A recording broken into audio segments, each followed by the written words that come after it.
right. We are live. Welcome back to Reasoned Answers, your favorite home for all the crackhead clown individuals like you and me and everyone all the people in the chat. You're all crackhead clown individuals. I know that's very offensive for me to say, but hey, no one can stop me now. I will be offensive and call you all crackhead clown individuals. Joined today by Mary Harb. We're going to be talking about Uthman and Sneako and all that went down recently. You may have heard some of the details. You may have heard some of it, but we want to get it all in one place. Succinct telling of the whole story. So that's what we're going to be doing today. And if you don't know what I'm talking about, well, you'll know here in a couple minutes. Welcome, Mary. Thank you for having me. And yes, we're going to be the succinct ones for once. So I wanted to start out by showing a clip that hasn't really been circulating nearly as much as the viral one that begins with Sneako bringing up a hadith about Yemen. And so Sneako traveled all the way to Saudi Arabia. For what? Why would he travel there? He wanted to consult with this great sheikh who is like very, very famous and very well known, very knowledgeable. And his name is Assim al-Hakeem. And you've probably seen him being the one that saying that as soon as that we have the upper hand, then we will. Yeah, it's that one. He's very open about what Islam actually teaches, no matter what the topic is. To an extent, of course, he's going to soft pedal things a little bit for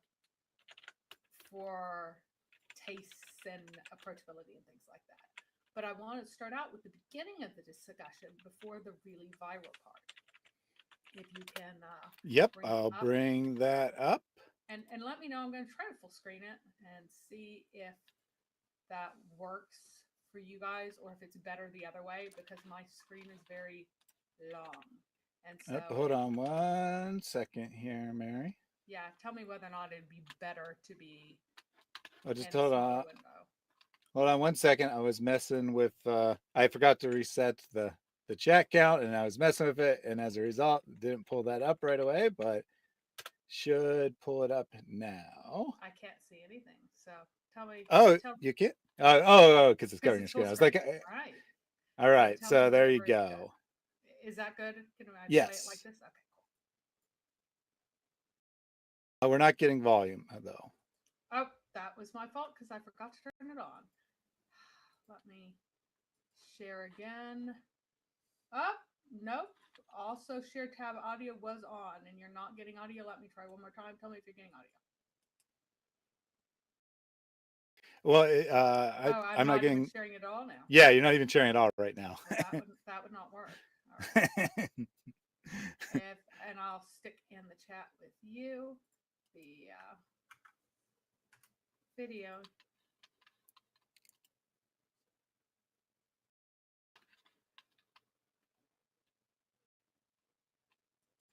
You getting the volume now? You didn't hit play, as near as I can tell. Yeah, I did. Oh, there it goes. Nope, not getting the volume. Okay, you go ahead and bring it up then. Sorry about that, and I'll just drop them all in yours. I am sharing volume. I don't know why it's not working. So I did put share volume, and just go ahead and play it from the beginning. It's not super long. It's 4 minutes. So. All right. Yep. Just give me 1 second. My volume is low overall. He says we can't. Yeah, I just turned you up. Cool. All right. All right. Is it better now? Let me know. Everybody, is it better? It says make me loud again. Make Mary loud again. I did adjust it, so I'm not sure if they've heard the adjusted. Have you heard the adjustment? If it is good now, write cat in the chat. If it's bad, write dog. That way we know that they're all caught up. Right, that they've actually heard. Right. No. They're saying no. Okay. All right. Well, hold on 1 second. Audio. I'm trying slightly better. That's all they say. How are we doing? nowhere close to Thaddeus's level. I am not on the same realm as you. Make Mary loud again. Awesome. Dog. See. Vamarian said cat, so I mean I just made some changes again. Where are you steering Mary louder? Still about the volume of Thaddeus. What do you mean still about the? I mean that'd be good if she was the same volume. That was the problem. Better. Yes. Now it's good. Okay. Perfect. Okay. All right. There we go. Okay. Now you can bring up. So Thaddeus is going to bring up the video that I sent over to him, and I'll just send him. There are only 2 videos for him to do. There are 3 things for him to go through. So go ahead and pull that one up. And let me share that. Add to scene. I'll do it. Let's see what happens. So okay, full screen. Then now let's see if it's playing. All right. I've been struggling with this one ever since I read this hadith, which stuff a lot. I have to admit I didn't like when I read it. And the hadith is the Prophet, peace be upon him, he said that the people of Yemen are the best of people. And I also read the hadith where it says that there's no race is better, there's no racial supremacy. And then I read this one, and to this day I'm still struggling to believe, like, why are the people of Yemen better? Why are the people of Yemen the best of people? The Prophet did not, ﷺ, say that they are the best in the sense of that they are the most believers. He said that they have the cleanest of hearts and the most truthful and honest of rhetoric. They don't lie. Okay, give me a second. Just pause it. We're gonna play it again in a second, but let's look at the one. They're talking about 2 different hadith. I think that Assim al-Hakeem is just not familiar with the other one because it is not in the main collections. That doesn't mean that it's not authentic. There are authentic hadith that are not in the primary collections. So this is the one that he is talking about. And it was actually the one that I already knew. So I knew what he was talking about. And that is, the Prophet said, the people of Yemen have come to you and they are the most soft-hearted and gentle-hearted people. The capacity for understanding religion is Yemenite and wisdom is Yemenite. So he's going to cut off this last part, that the capacity for understanding religion comes from Yemen, and that wisdom is of Yemen origins. So he's just going to cut off that part, but he's talking about this first section here, and he's going to expand on it. But that is not the hadith that our buddy Sneako is talking about. The one that he is talking about is this hadith, which we will get to later. I found one version of it, and we'll talk about what's wrong with this version of it in a moment, because there are a bunch of different other versions. But here is the main one that he's talking about. We were with the messenger of Allah on a road between Mecca and Medina. He said, the people of Yemen, the people of Yemen are on the verge of ascending upon you as if they are clouds. They are the best of people on earth. The people of Yemen are the best of people. And there are other versions of this that just say those words. The people of Yemen are the best of people. And this is very important because they're talking about 2 different hadith. So the sheikh, he's saying that, the other hadith that does not say that the people of Yemen are the best people, but this one does. So let's start out with acknowledging that they're talking about 2 different hadith. But let us continue and say what he says about racial supremacy in general in Islam. It's very interesting. All right, let's add that back in here. Rewind just a tad. Of rhetoric, they don't lie. That's in generality. And this is one of the ways of the Prophet ﷺ of being positive. He said positive things about all the tribes in Arabia, about the people in Tamim, in Najd. He said this about the people of Hijaz. He said this about this and that. Because the Prophet was always positive, looking at the positive things of the people, not looking at the negatives and to put them down. So this is not a check blank for them to do whatever they want. They said that simply They have clean hearts. They don't hold a grudge. And we see this among the people we know from Yemen. We know them. I'm not talking about the Houthis. So you can't say that this about people generically. I hope this makes sense. Well, could you, I don't mean to keep going on this, but could you not argue that that's racial supremacy? So what? We do know that there is racial supremacy. We do know that although blacks and whites, red and yellow are equal and they only differ with the taqwa, the piety in the heart, but we also know that Allah selected the Arabs due to their language, due to their heritage, due to their supremacy at the time between the Byzantines, the Persians, the Jews and the Christians, of maintaining a level of moral conduct and a level of social justice between. Okay, let's go and pause this and let's examine this wild argument. First of all, he admits that there is racial supremacy in Islam, that the Muslims were chosen, that Muhammad was chosen from among the best of the people. He is arguing here that, oh, well, you know, it's the beauty of the language. The language is better than all the other languages, right? Such an excellent language. We need to have the Quran in Arabic because it's the best language.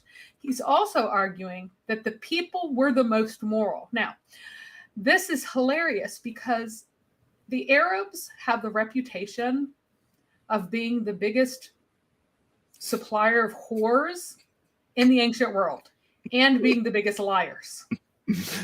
The sources of Muslims, or not Muslims, no Muslims, but the sources about Arabs being the most untrustworthy, the greatest lying of any people on the face of the planet, is an aphorism in the age of Aesop's fables. So like 500 BC, they are known as the biggest liars in the world. And they consistently are known as the biggest liars as a culture from that period forward to the 20th century. You still have people talking about how, yes, people who are Arabicized, they just lie. That this is a cultural trait known of Arabs. Arabs as a culture are the greatest liars because they constantly lie to flatter people. They lie to tell you what they think that you want to hear, to please you.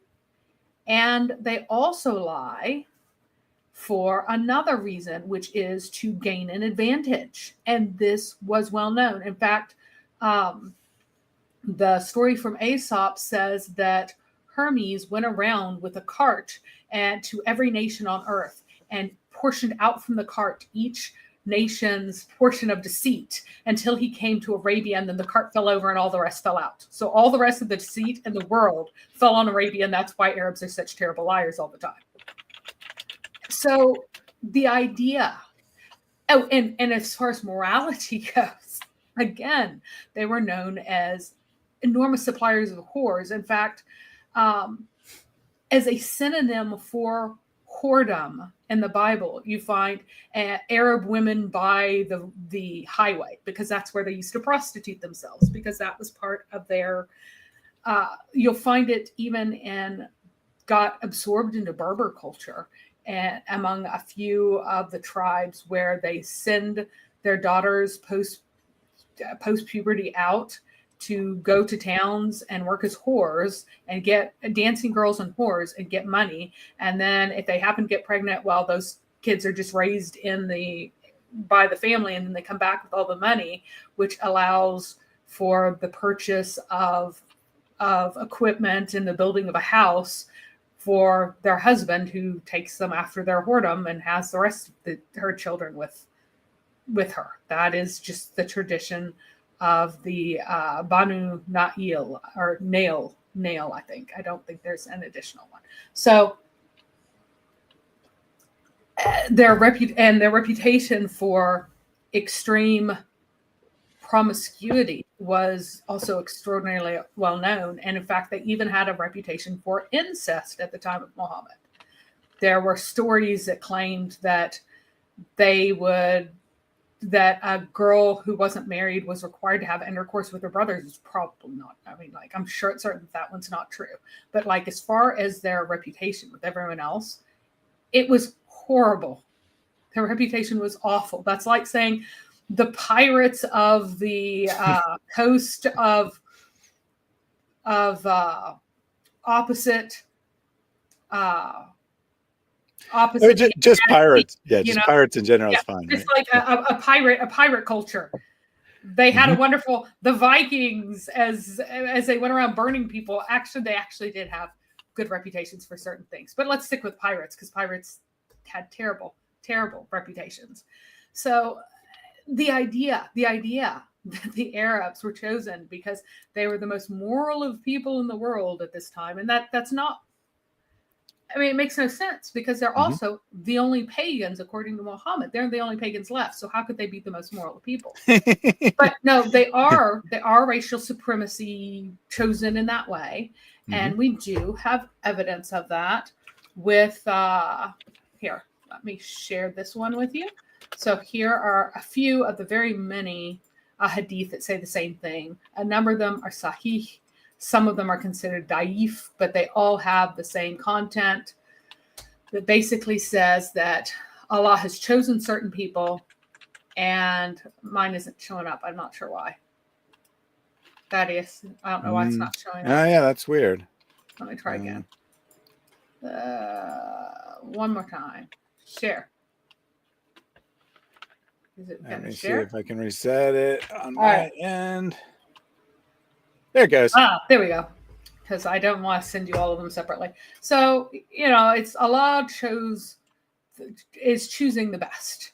He's granting eminence. So, Kanana from amongst the descendants of Ismail, the Quraysh from amongst the Kanana, the Banu Hashim amongst the Quraysh, and me from amidst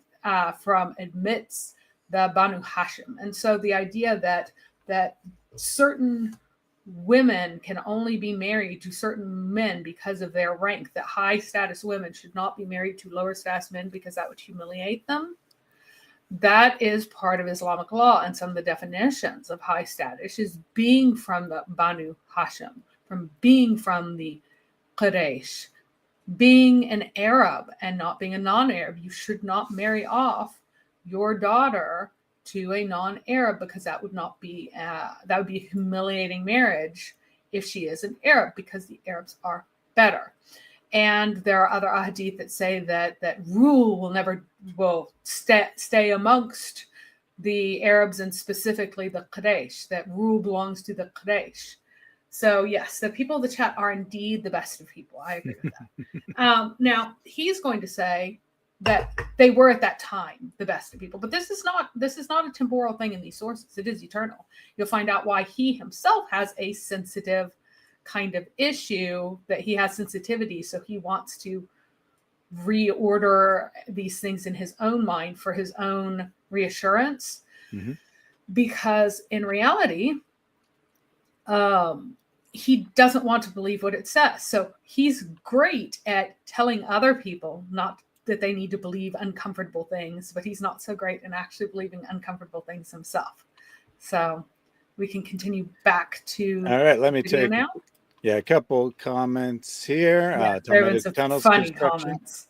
Said that no, Allah is the greatest of liars.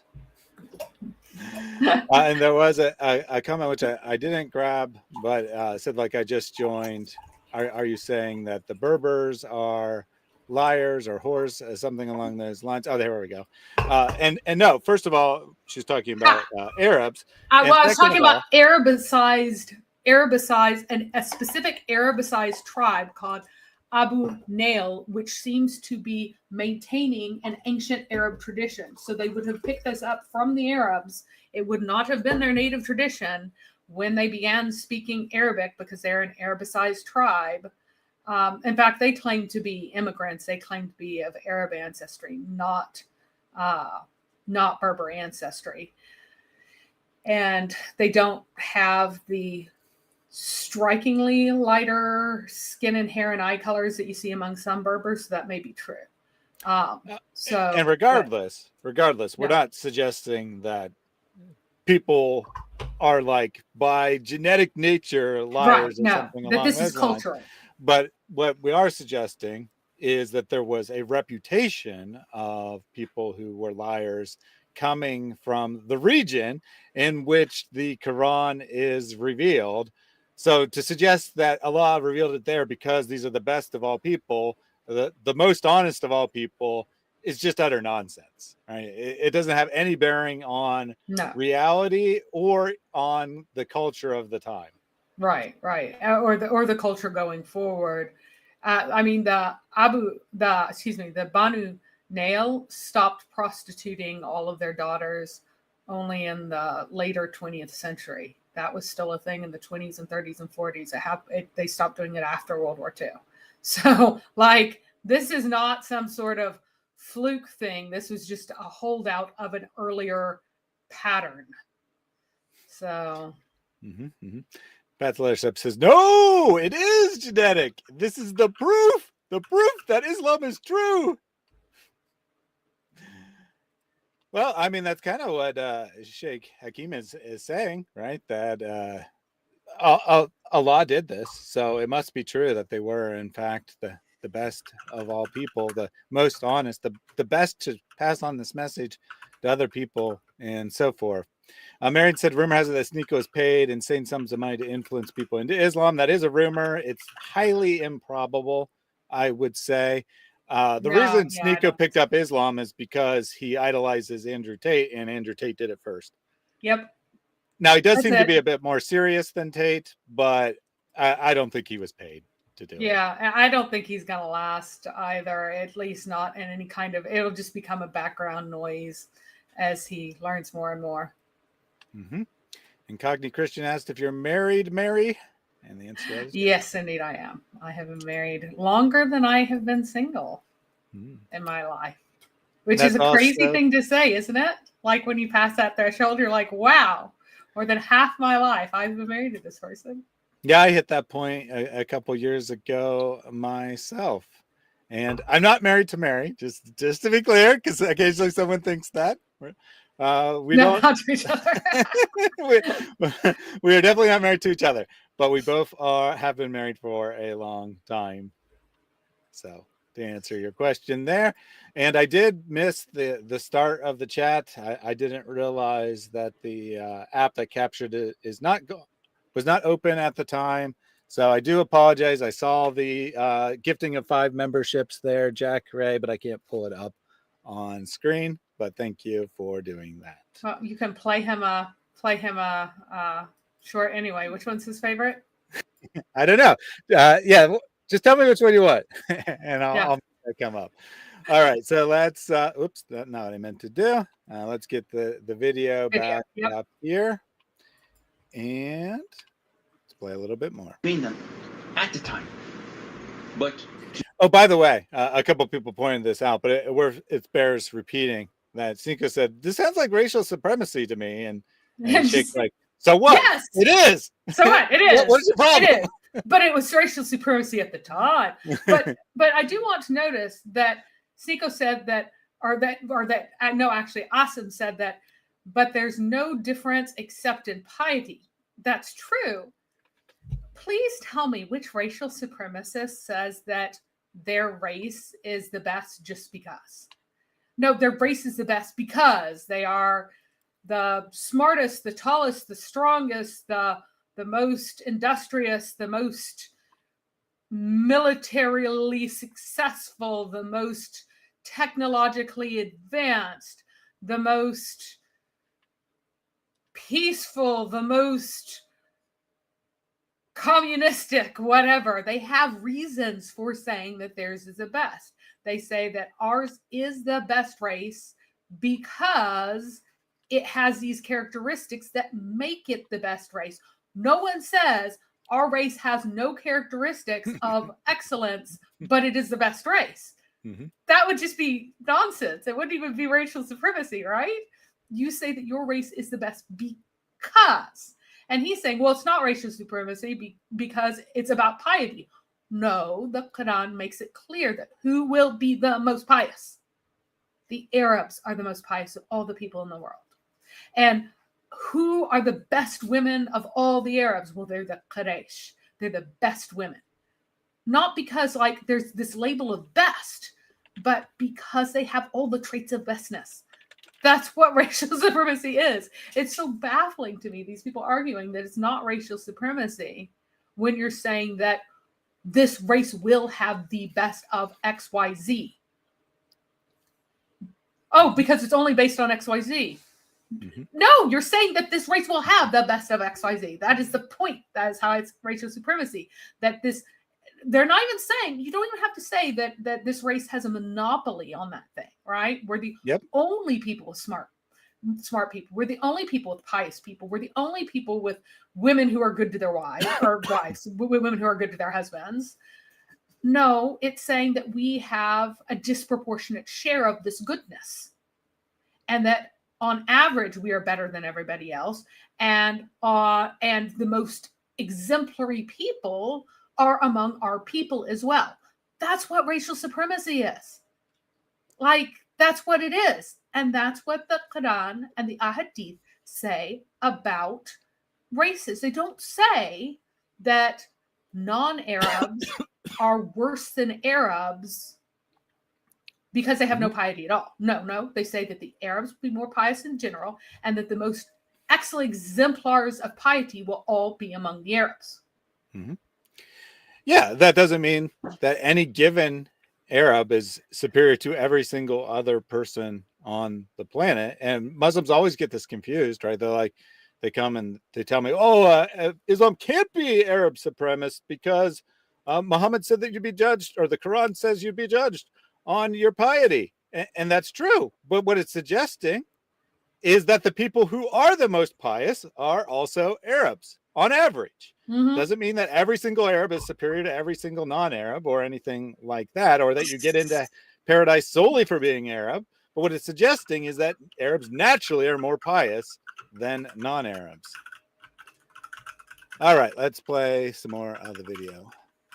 Today, we don't judge people by the color. In Saudi Arabia, you see this. We may have imams who are black. We have non-Arabs leading the prayer. You'll have me.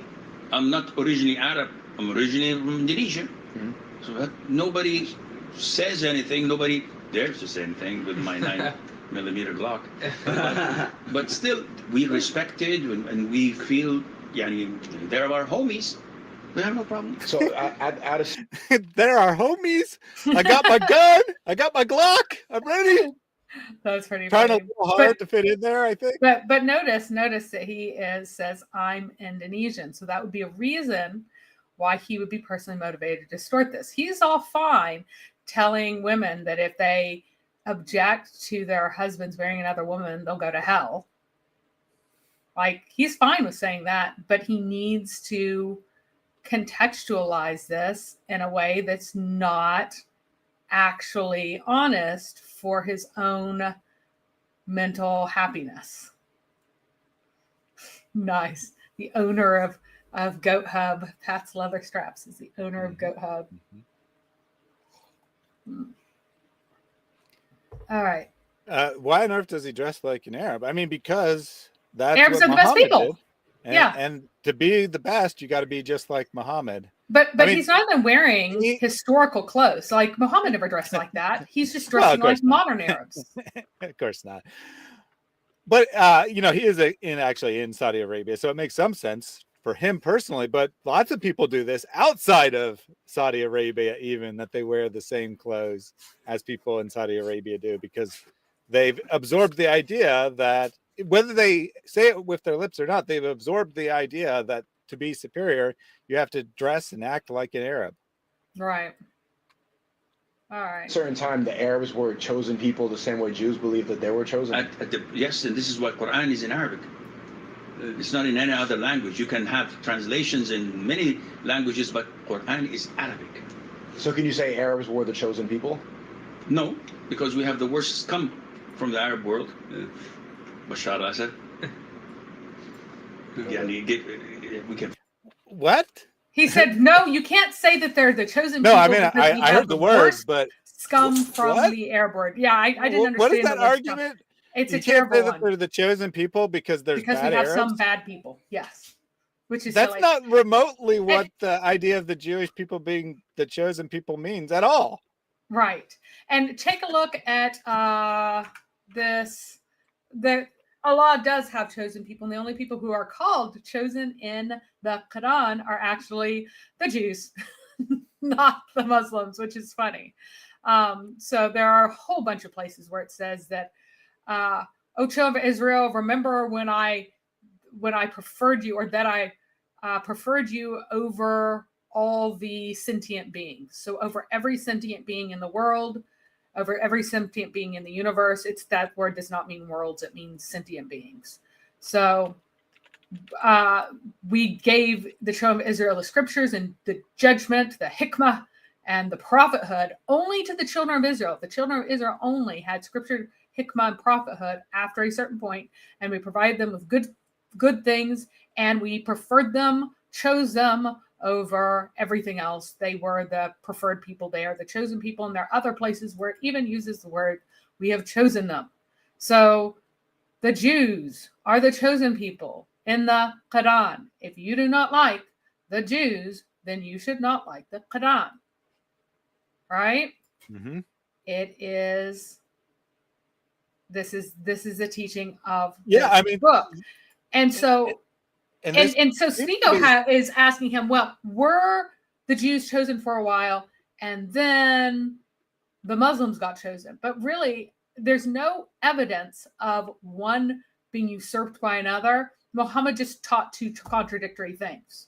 Mm-hmm. That Allah has chosen the Jews because that is what the Bible says. But then the best of people are not the ones that he chose. They're the Arabs. And the Arabs, the chosen people are the Jews, and the Arabs are the best people.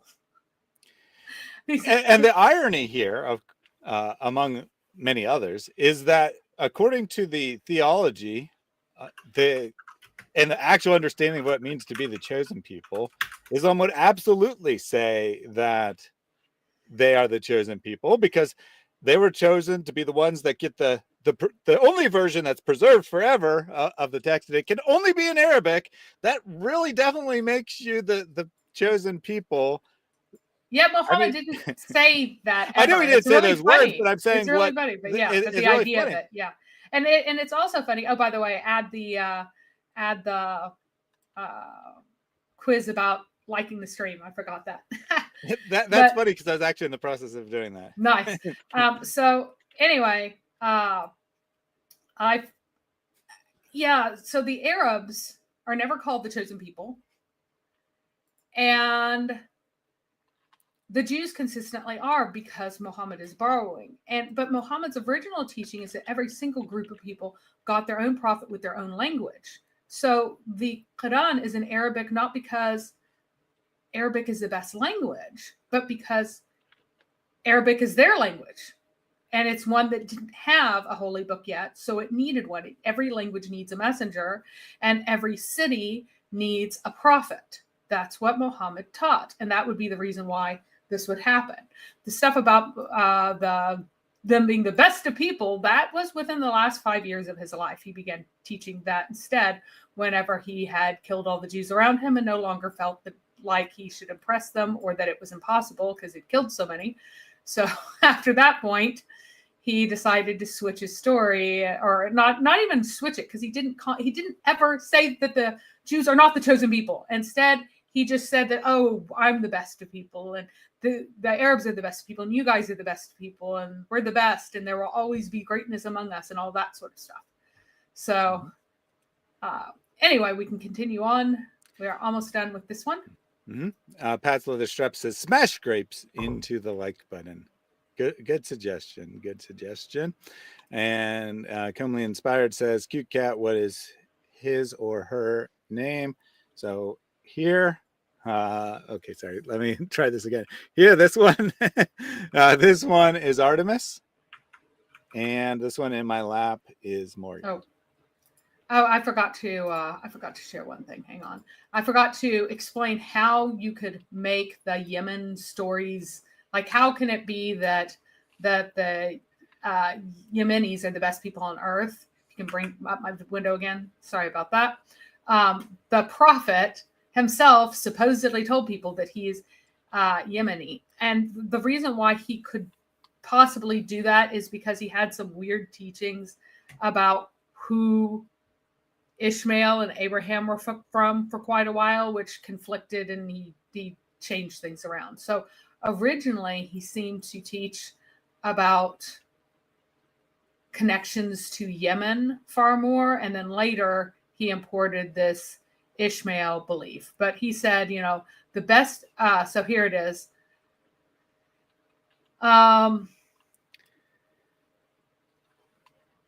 Hudayfa says to Unaina,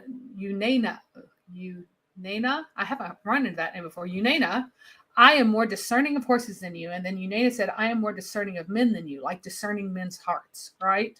I'm a better judge of men than you. How is that? He said, the best of men are the ones who place their swords upon their shoulders and they lay their spears upon the woven saddles of their horses, and they are for the people of Najd. The prophet replied, you are mistaken. The best of men are the men of Yemen. Belief is Yemeni, and I am Yemeni. He went on to say the most numerous of the tribes in paradise on the day of resurrection are the Madhi. The Hadramut are better than the Banu al-Harith, and I care not if both the two tribes perish to the last one. There's no power nor kingdom except that of Allah, etc., etc., etc., and some more other stuff.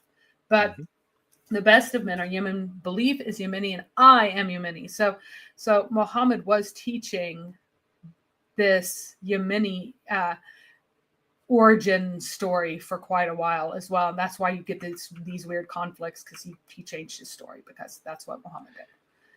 Yeah, nothing unusual about that. No. That's just his MO. Name few, but it's not the race. You don't have the what is it? The notion that I can say bad things about Islam because of this or that. We don't have any racism in Islam.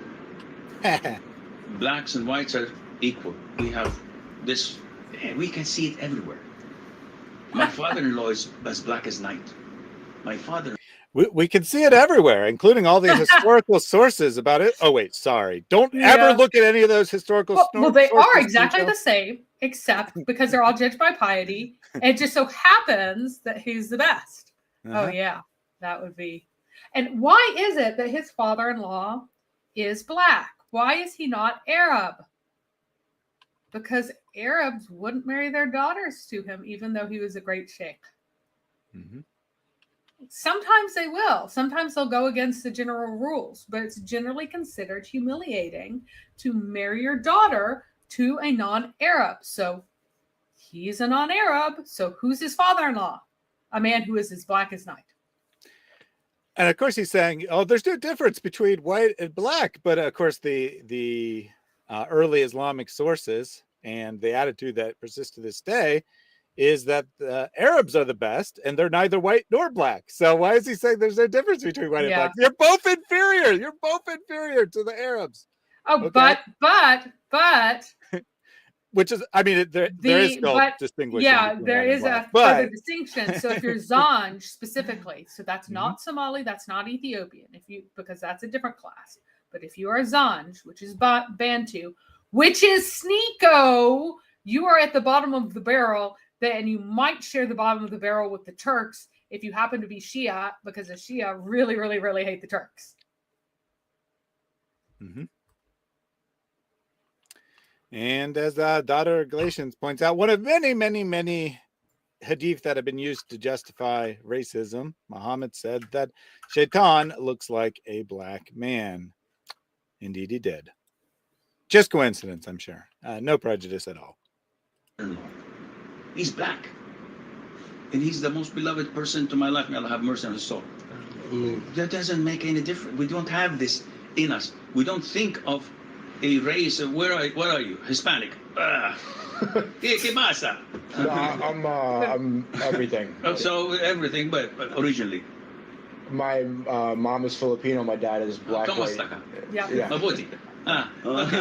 So we integrate it. We don't. All right. Look So we can down just at stop this because Yep. he's just gonna There's go 1 about second left, so Oh, that yeah. was the end of it. Anyway, so right. Emerald Coast Evangelist asked, "Who is Mary Harb?" Me. So I am over on Too Many Marys, and I do apologetics. And I'm often on here with Thaddeus, but the channel is Thaddeus. If you donate, you go and help Thaddeus. I just want to make it clear that you're helping him. He doesn't have to split anything with me. So, and of course, as many as you know, donations are very, very welcome at this time. I just hang along, and I'm working on two enormous projects that have been taking years and will take years longer. But when they finish, it will be incredible. All right, there is a second video here, I'll which grab is the one that that here most in 1 people have second. seen. Yeah. Ricky says the charlatan sheikh, and I would actually say that's unfair. Sheikh Hakeem is one of the few that I'm pretty confident actually believes in Islam.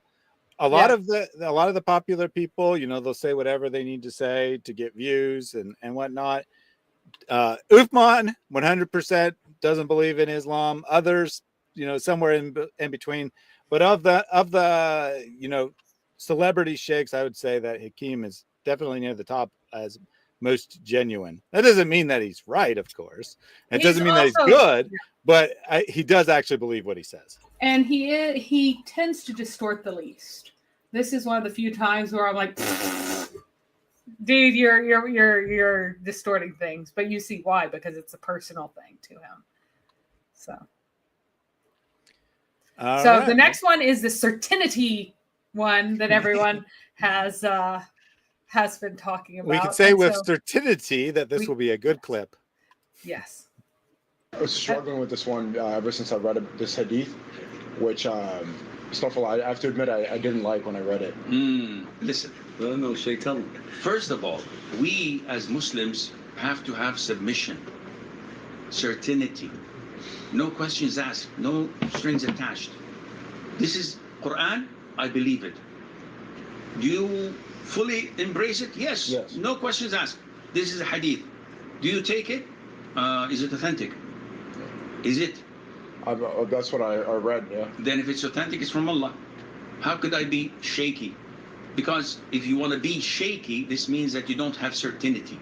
And when you don't have certainty, you're this close to flipping to the dark side. But I mean, how are we able to judge how authentic hadith is, or? You don't. How do you judge whether this neurosurgeon who's going to do a spine cord surgery on you is authentic or not? Judged by opinions of other people. Okay, so by whose people? The professionals. Professionals. So you go to the scholars. That's why I'm asking you. I'm coming to you. I'm not answering yet. I'm just setting the foundation for the belief. The biggest problem we have with the Westerners from America and from Canada and from Europe is that they don't have their Islam on cemented area. They're so easy to flip to the other side. And that's why you find many of them starting to be good and strong and mashallah, and all of a sudden, I have doubts. Why? The Prophet married Aisha when she was 9. You're a kafir. If you doubt the Prophet for a second, I crack up every time. You're a full-fledged kafir. Get the heck out of my house. He's 100% correct there, but you won't hear any other Muslims saying that, right? If you doubt listen carefully. If you doubt the Prophet or anything he said in an authentic hadith for a second, you are a kafir. You're an unbeliever. Get out, right? In other words, you're not a Muslim. You don't belong in my house. He's correct, right? Any doubt, the slightest doubt in your heart about anything that Muhammad allegedly said in authentic hadith, you are not a true Muslim according to Islam. That is correct. And here's the thing. You can't have doubts and be Muslim. Like doubts are the small thing of kafirun, right? It is the small thing of disbelief, right? Of the disbelievers. The disbelievers have this uncertainty, and you cannot have it. You cannot have any opposition in your heart. And there are hadith about this, that if you have opposition in your heart to anything of Muhammad, then you have committed the small disbelief. They're small and great disbeliefs. So yeah, those are there. And I am obviously not singing all the chat because things are happening and I'm missing it. All right, there we go. Yeah, so we got Jack here, not to be confused with Jack Ray. Liar, coward, don't delete my comment. F your Christ. So Jack, you make another comment like that, not only will you be put in timeout because I'm in control here, you're the dhimmi in this relationship, but you also have to explain to your prophet when you pray to him tonight why you're responsible for desecrating one of his Qurans. Yes, his Qurans, not Allah's Qurans. Mhm. Allah is an imaginary being. You only have one God. His name is Aside from Muhammad. which, no one deleted anything. Whatever you said was so offensive that YouTube withheld it. Like there's nothing back there that was deleted. You said something so offensive that YouTube. Yeah, I did not delete any comments. No, there are no and I can deleted see comments. that moderators delete. Yeah. So you did not have a comment that was deleted. You simply said something that YouTube censored. I wonder why. YouTube would censor this guy. He's probably threatening our lives, something like that. He seems like a very, very reasonable and balanced person. All right. So anyway, yeah, I think that this is probably near his YouTube studio because you see the green screen back there and you look at the ceiling and it's a commercial ceiling. So it's not even his house, actually. I don't think it's actually really his house. Those phenomenally tacky furniture are just really, really popular with Arabs and Persians. And they are, to us, they are very, very unattractive. But Persians and Middle Easterners think that these are the awesome sauce because it has this it's this Western resplendent kind of quality to it. And it's really funny because the more traditional they are, a lot of times the more they really love the Baroque period and just gild it all, make it shiny, tuft everything, make it as over the top Louis the 16th as you possibly can. So yes, it is very shiny. I think that is actually velvet. I think it's shiny velvet.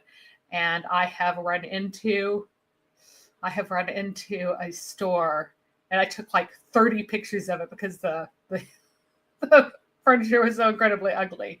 That is within a few hours of our house. And I was just jaw dropped by it. I was like, wow, this is amazing. And everyone who was in there were from exactly the people that I was like, I know who would buy these. So it's a style, it's a taste. It's just not mine. All right. With that very useful aside from Mary, let's get back to the video. Yeah. Don't even think about it. No second chances. Islam is crystal clear. The Prophet said, I've left you on Islam, which is as clear as night and day. There's nothing ambiguous in it. And that one is the one that cracks me up. There's nothing ambiguous in Islam. Nothing ambiguous at all. Just just things that are blatantly contradictory. That's all. And the whole thing about how that there are certain, not only are there certain verses that are clear, all of the. I can't answer this question in a 20-minute interview, nor is it live. I accidentally clicked on that. Sorry. I meant to click on the comment next to it. I'll play your super chat in a little bit, Scott. Thank you very much we'll for replay that. But oh goodness, now I've lost my train of thought. Completely derailed.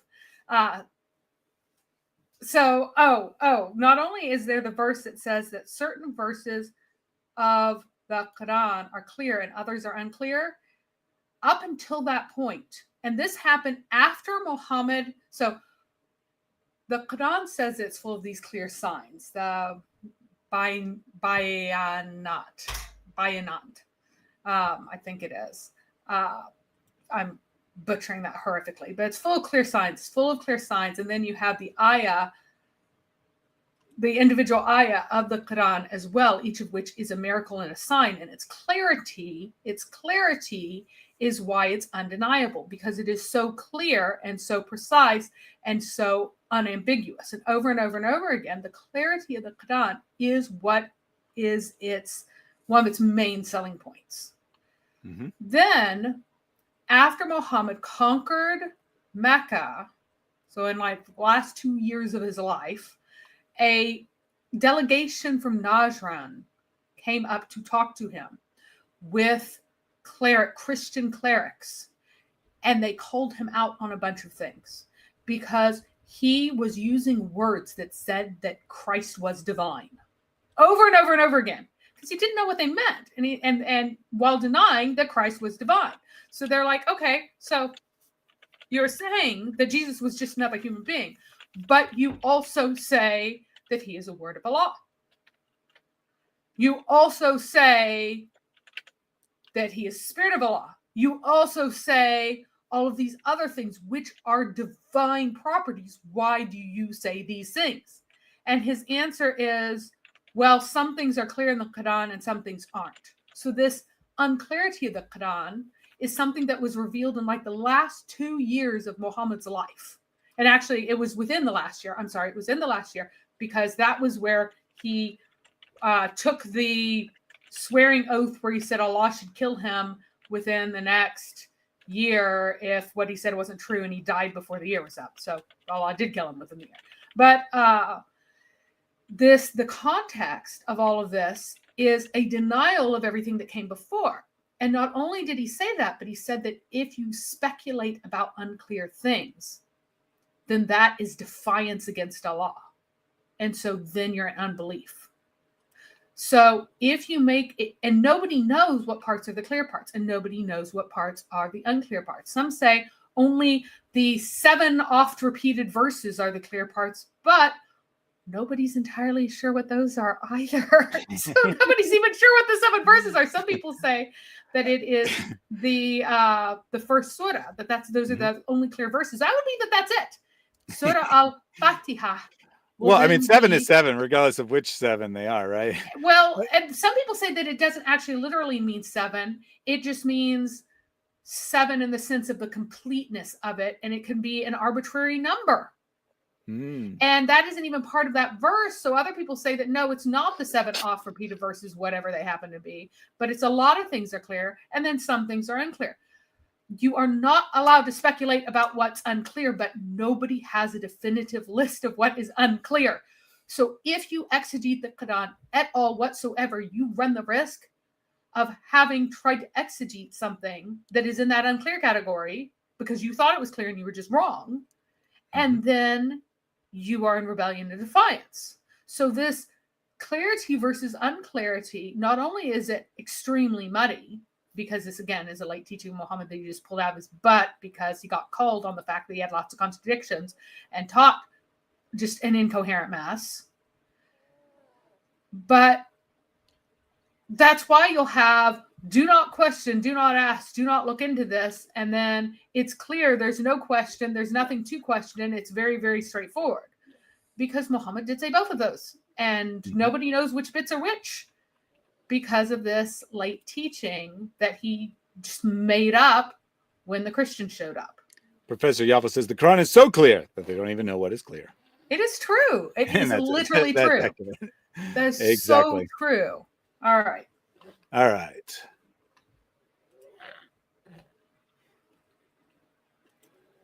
Why are you buffering, Mr. Video? There's night and day. There's nothing ambiguous in it. So if for some reason it will not play past 2:13. Let me go to 2:15. Hesitation, I like that. And it's not certain. And that worked. So there's just like 2:13 exactly. For some reason it won't play. Let's put to 2:14. Has the hesitation and is not certain. You know how many counseling sessions I do over the year? Thousands. I counsel people for money.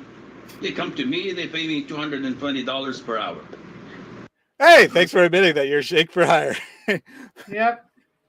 At least to his credit, at least he is actually an expert in his time. Yes, is he actually actually valuable. is an expert. But unlike some of these YouTubers who also want to charge people for their time to provide counseling. In any case. And John Bishop says, do you mean clarity? Just like the certainty? Clarity? Clarity. Sure. I think that's correct. That's fair. That's fair. So what's the problem? And they come to me and say, Sheikh, I'm not certain that Allah exists. I know you're kafir. End of call. What? Wow, very helpful advice. You pay him $220. $220 because you're a kafir paying $220. I've already charged you. Yeah, and any portion of an hour is a whole hour, right? So that was what you got for your $220. I'm hanging up, saying you're a kafir and hanging up. Wow. Oh, that's amazing. That's hilarious. Okay. Shout. If you doubt something in Islam that is beyond doubt, the Prophet ﷺ, if you look down at him, if you think bad about him, if you think something wrong with the Quran, if you think Allah Azza wa Jal is unfair, you're a kafir. We don't have to beat around the bush. But if you have a doubt, why did this happen? I'll explain it to you. This is why I'm here. You say, I don't know why the Prophet married Aisha when she was 9 and he was 50 years of age. It doesn't sound good, but I accept it. Do you think bad of the Prophet Islam? Is he a pedophile? Astaghfirullah. I would be a kafir thinking this. But I just want justification. I explain it to you. Wait, hang on. Remove all Pause that. Is Muhammad a pedophile? Yes, he is literally a pedophile. He has sexual attraction to people who are prepubescent, which he accepts. What he means is pedophile has a negative connotation, therefore you're not allowed to think it. Mm-hmm. Well, strictly speaking, Mary, he only had, the sources only say he had sex with her. They didn't say he was attracted to her. Yeah, maybe he hated having sex with her. Maybe he actually liked Sauda, the woman who went beyond the plumpness that was very attractive and got really fat and old and ugly because we're old, right? She was over 40. She was ancient. So, he wouldn't want to be with her, but our buddy Aisha here, nope. In reality, he really wanted to be with her. He was not at all attracted to Aisha, to whom she gave her extra night and saved herself permanently. Nope, that's it. It's because I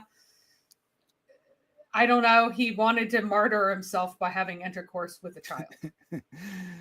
Daughter Galatians says, proud kafir. And just so you know, that is deeply offensive for you to say that, daughter Galatians. I learned this from Care on Twitter. They said that calling yourself a kafir is deeply offensive to all the Muslims who call you a kafir. They didn't say those exact words, but they did say it was deeply offensive to millions of Muslims to call yourself a kafir, even though, of course, those same Muslims call you a kafir. Yep. So, yep. There you go. I'm not saying don't do it. I'm just saying understand that it's deeply offensive to the people who call you a kafir to say that you're a kafir. And was that the last of the? Yeah, that was the end. There was 1 second left in the video, so yeah. No one cares. So then I gave you the final thing, and this is actually Jai on Jai Apologetics had a very nice thread on Twitter or X where he put everything together, and and so I'm just gonna kind of read through this. We're not gonna rewatch the video that was already there. I'm not sure that I included it, but the other ones aren't very available off Twitter unless you go to Rumble, and we don't need to bring in Rumble. No rumbling here. No rumbling here. So Sneako was very troubled by this. He did this other video where he's walking on going, I'm still messed up by this. I'm still troubled by this. So he ran to his buddy, Sheikh Uthman ibn Uthman ibn Ketchup, Uthman ibn Footnote.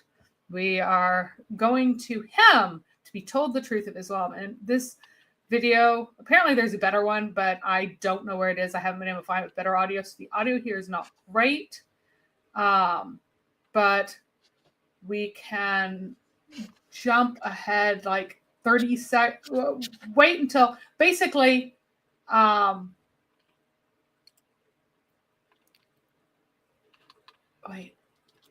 wait till Uthman's talking, because he just kind of recaps his troubles, so we can jump ahead where Uthman responds and gives his response as to what's going on, so we don't have to listen to him recapping why he's looks like Sneako is still talking. That's right here. He's still talking. Here we go. And all right, again, turn up this audio really high and turn down everything else. Yeah. Again, apologies about the poor quality audio. These guys get tens, perhaps hundreds of thousands of dollars of donations a year. In most cases, they own very expensive microphones, but they cannot figure out how to use them.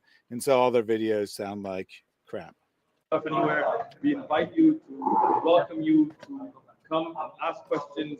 And as you can see, right, first of all, it's intended to be clipped to his shirt, but anyway, it's in his hand. The audio is definitely not coming from that microphone. It's probably coming from the camera's microphone because, like I said, they're incompetent. They don't know how to use their microphones. We don't want to waste time on people that don't want to know the truth. But anybody who's searching for the truth, as I see you being, we never discourage them from asking anything. And we will answer it, inshallah, by the will of Allah subhanahu wa ta'ala, with clear evidences. And then we accept that from us, that we are Muslim, we submit to it. But we should always ask.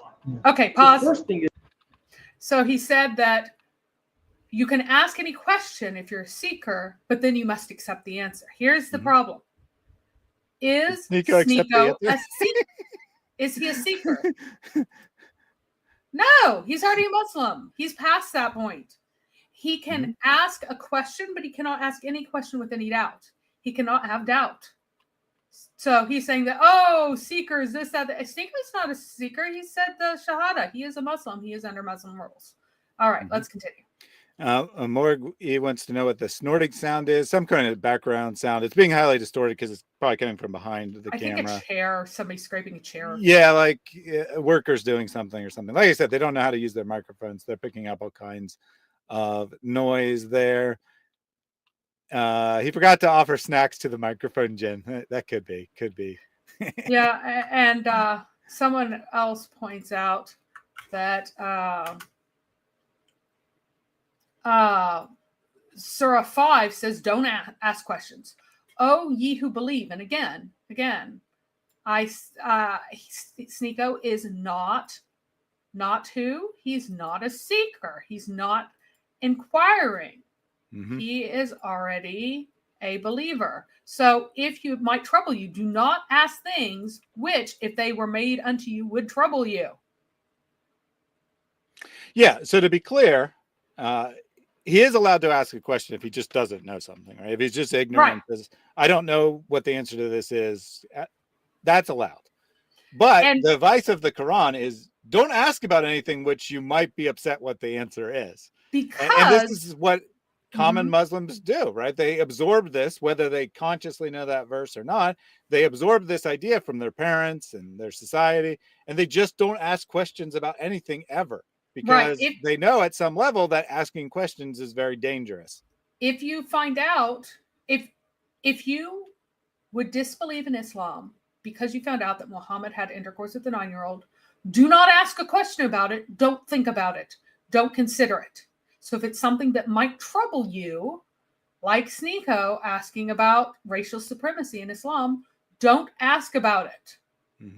Because a folk before you asked and then disbelieved when they got the answer because they didn't like the answer. So that is like, don't ask if you won't like the answer. Just be in ignorance and don't think about it. So thank you,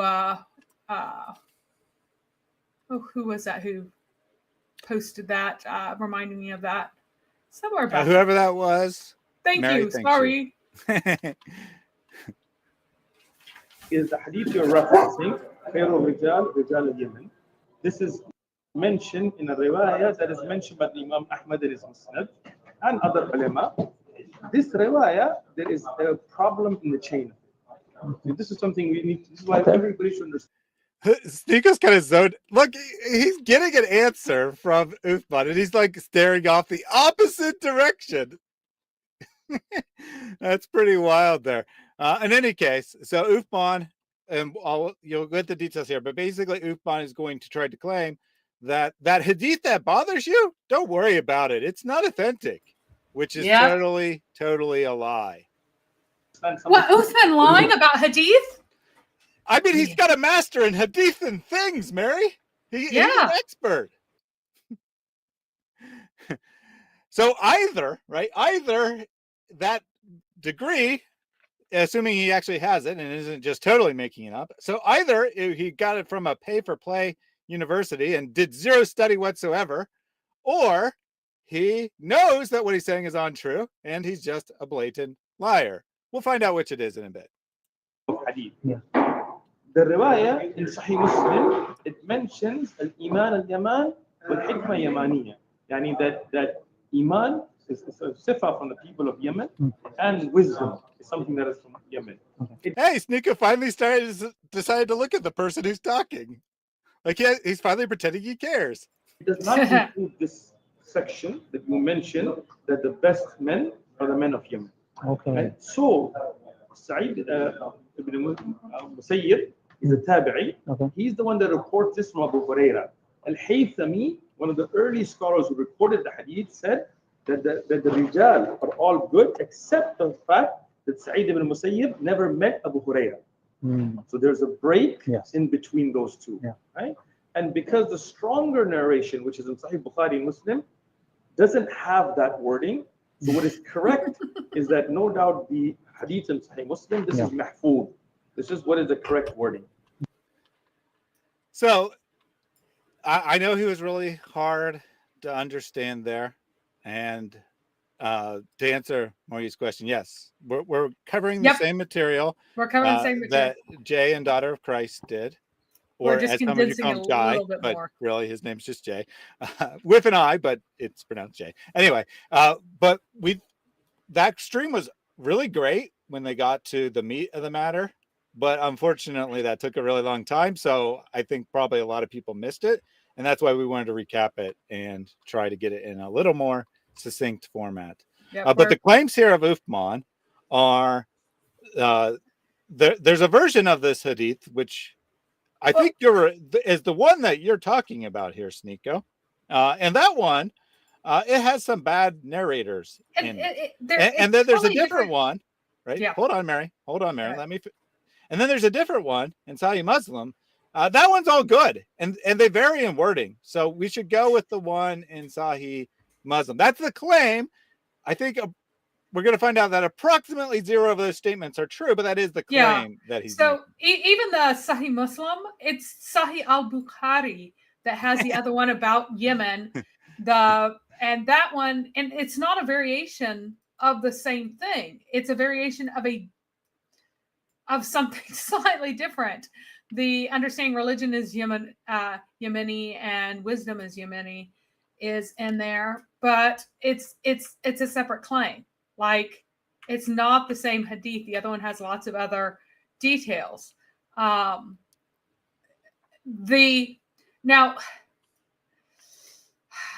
Belief. So again, understanding religion is Yemeni and wisdom is Yemeni here.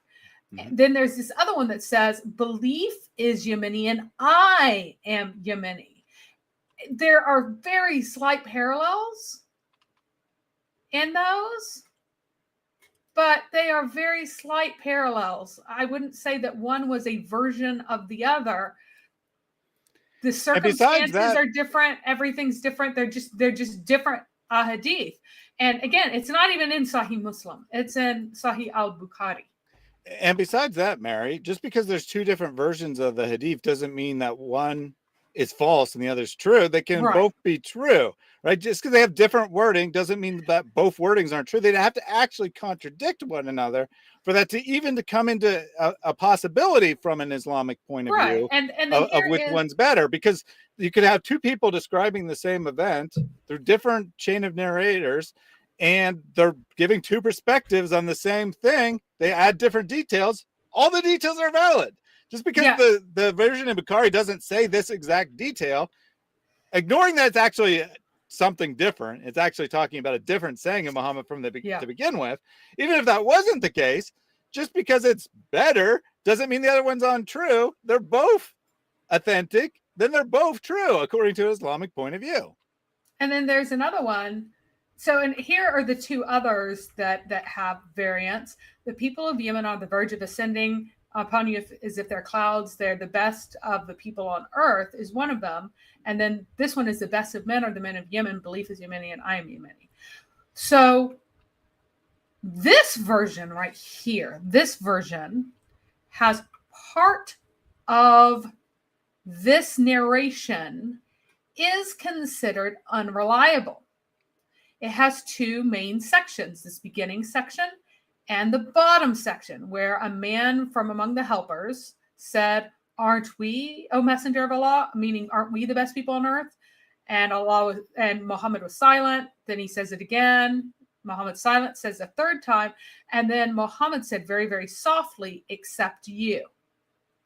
So in this version, we have a denial that the people are the best people on earth because at least the helpers are better. And we know that the immigrants are even better than the helpers. So we have this added part that downplays the goodness of the people of Yemen. Guess which part has the bad chain in it? Well, I know the answer. But, according to what Sheikh Uthman would like to claim, even though he doesn't have precisely any of the details right, he'd like to say that it's a part about the Yemenis people being superior. But in fact, it's Muhammad saying, except for you. Yep, it is Muhammad saying, except for you. That's the bad part. Muhammad saying, except for you guys. That's the part that is discredited. Now, nothing he says about any of the chains is true. None of the people are in the chains. They are just not there. And it will get even funnier in a moment for those who hadn't seen the previous stream. But this is a funny part. There is a part that the person that he cites as discounting this part of this hadith did actually say is not true. Because folks looked it up. They were like, what are they talking about? Part of a hadith? And I had happened to have found this one. And I brought it to them and they looked up this hadith in the commentator that Uthman cited. And the funny thing is that he did say part of it was untrue.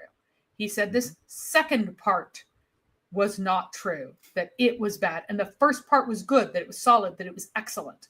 And not for the reasons Uthman claims, though, right? That part's just totally made up. Yeah, that part's made up. Not for they're totally different narrators, but it's really funny because that source did have a discrediting of part of this.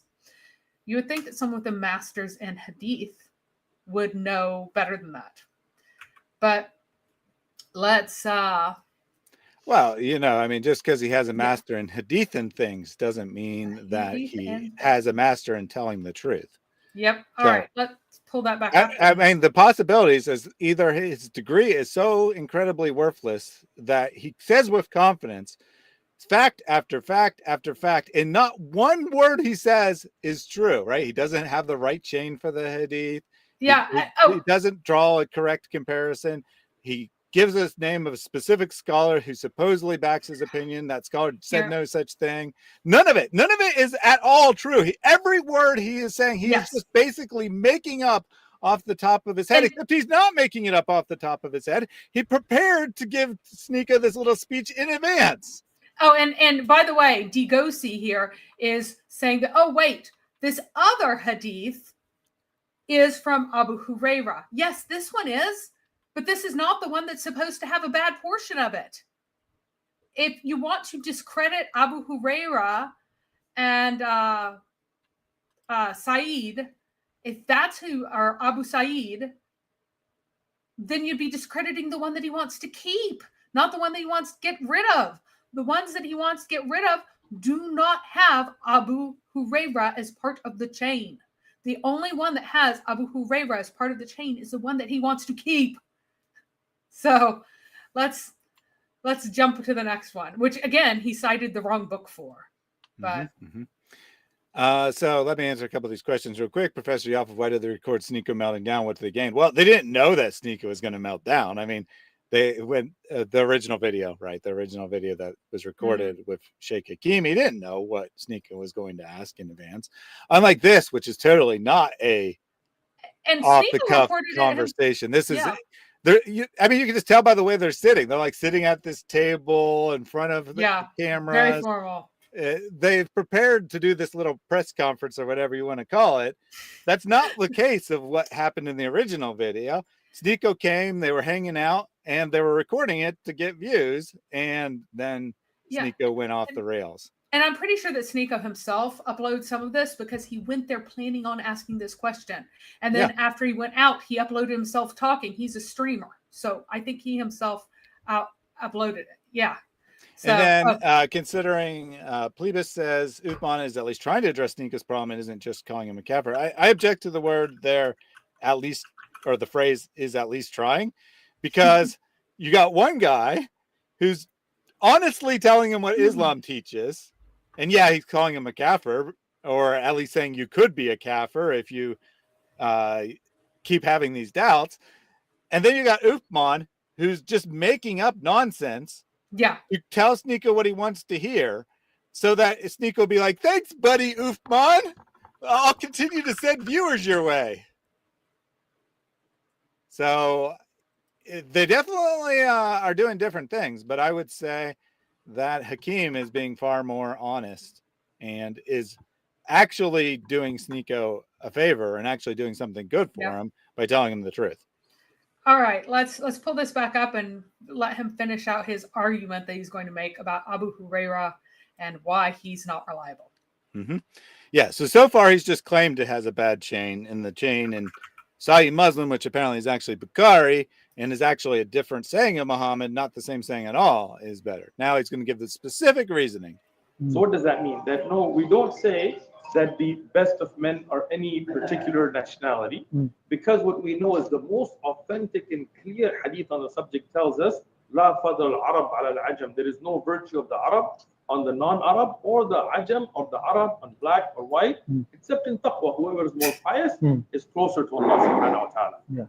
It just happens to be all there are ahadith that mention the virtue of the people of Yemen, as there are ahadith that mention the virtue of the people of Sham, of the people that are in current day Levant, which is Syria, Lebanon, Jordan, and Palestine. May Allah free it.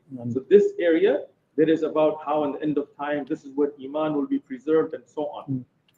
That means that Rasulullah sallallahu alaihi wasallam praised different people about different virtues that they had, not showing that one is superior by DNA over another. The Romans too. The Roman, of course. And even, like, for example, I mean, let's be real about this, right? If I was to say, you know, the Egyptians could build pyramids. Like, if you want to talk about building great structures at that time, that's Egyptian, right? That doesn't mean that every Egyptian. Side note, apparently he has zero clue about history as well, because the time of Muhammad is something like 2,000 to 3,000 years after the last pyramid's built. Just saying. Yeah, I mean, Cleopatra was closer in age to us than she was to the pyramids being built. Yeah, and she's before Muhammad, so I'd say at least 3,000 years. First century BC. The pyramids were built about 2,600 years ago to 2,400 years ago ish. Yeah, so I mean, not years ago, BC. So 3,000 years. 600 BC. So no, 3,000 years before 4,500 years ago. Yeah, 3,000 years before Muhammad, and Sheikh Uthman, who's a really great expert, says if Allah was talking about the people at the time of Muhammad and he wanted to do a great builder, he'd say the Egyptians, they're great builders. They're building pyramids. Ironically, he's probably correct. That's probably actually what Allah would say if that's what he wanted to describe, because Allah is as ignorant as Uthman.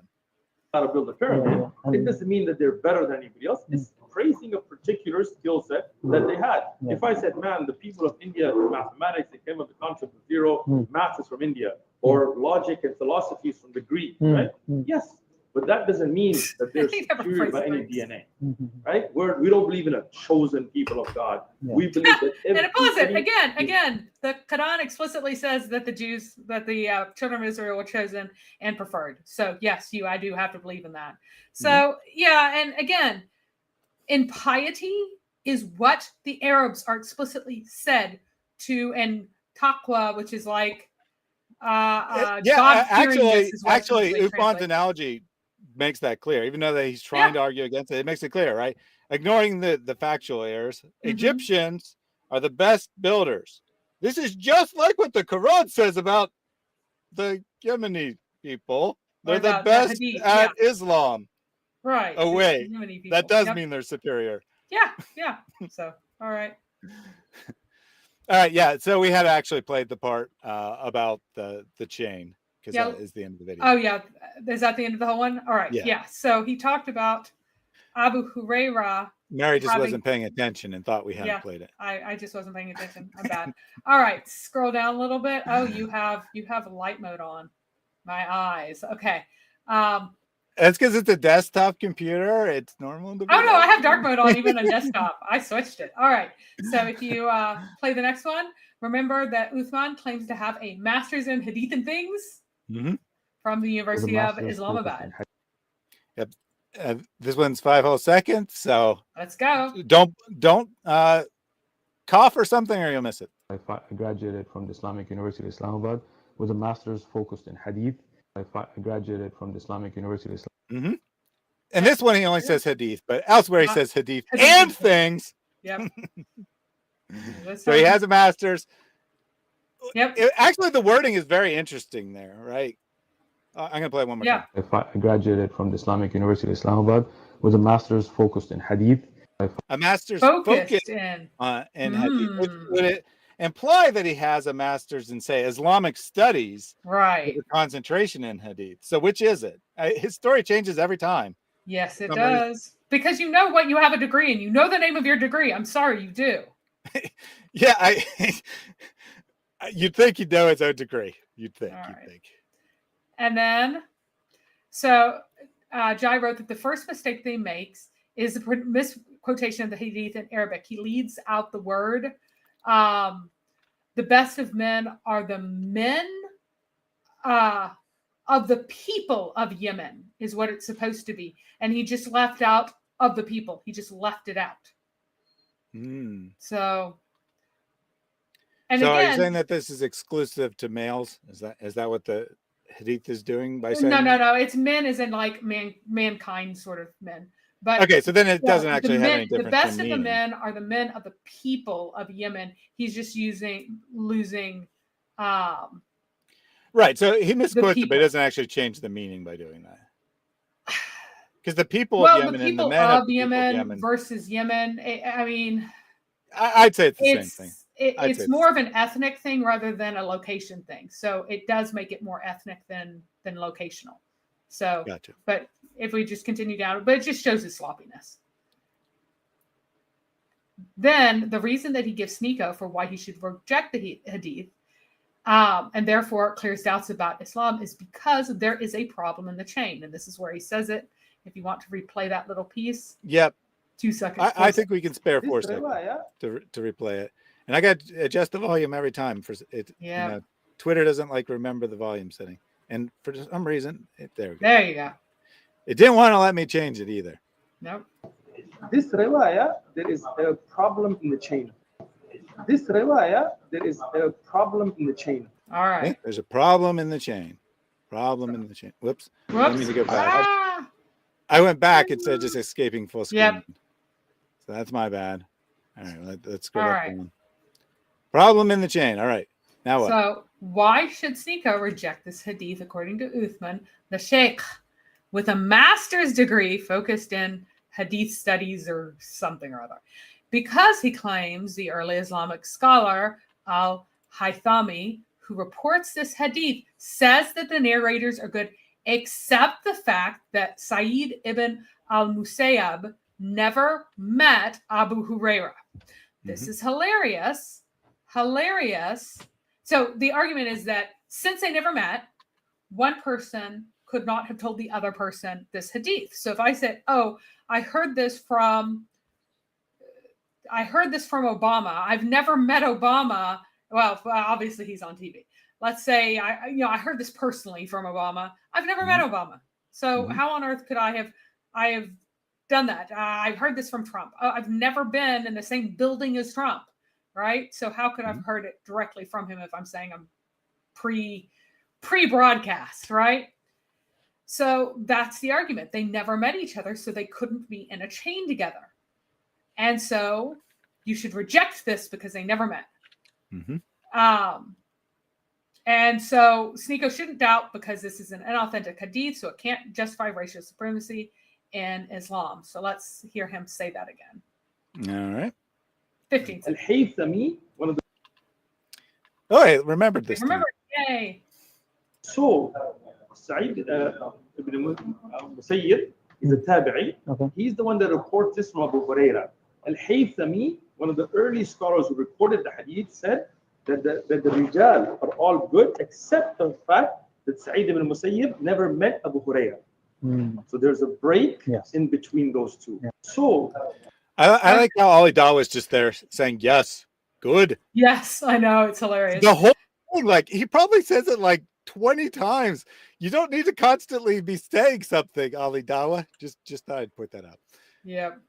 Anyway, so you can and say he's just that, agreeing with him. It's fantastic too, because he's just taking. Well, I just mean, staking his reputation on that sucker. In fairness to Ali Dawa, he doesn't have a master in hadith and things. It doesn't claim to be an expert, and so he's doing what you're supposed to do and listen to what the supposed expert has to say on the matter. Now, why he keeps affirming it, I don't know, but as you can see, Jay correctly summarized that clip. All right, so he does indeed report this hadith. Nowhere does he say what Uthman claims. It's just non-existent anywhere in his writings. He does not state anywhere that Sa'id ibn Musayyab narrated this hadith. Nor does he ever say that the part of the hadith that says that Yemenis are the best is an authentic. In fact, he says the opposite. He says all the men are trustworthy in one particular chain of this hadith. So there's a particular chain where everyone is trustworthy. And it is, again, that top section and the one that has two parts where they're all trustworthy, that say that the Yemenis are the best. And then in the other one, it's trustworthy, that the best of men are the men of the people of Yemen. That's trustworthy. It's solid. It's there. It's staked out. Cannot be doubted. You got the highlighting, right? You got the Arabic source on your screen. You got the highlighting to confirm, if you know Arabic, that what Jay says is correct. Notice the contrast here, right? He's providing the sources, showing you everything. And then you got Uthman. And again, this is not another source. This is the authority that Uthman asked about. This is what he appealed to. This is what he appealed to. This is why he said that this is true. Because this scholar says this, and this scholar said the opposite. Now, here's the funniest bit. Uthman stated that Sa'id never met Abu Huraira, but Sa'id was Abu Huraira's son-in-law. Well, maybe he died before they got married. He is the best narrator from Abu Huraira because of the fact that they are family. So there are a vast, vast, vast number of ahadith that have this chain from Abu Huraira to Sa'id. And why should we value this? Why, they were family, so they were around each other all the time, so they were constantly listening to them. So he's very, very reliable.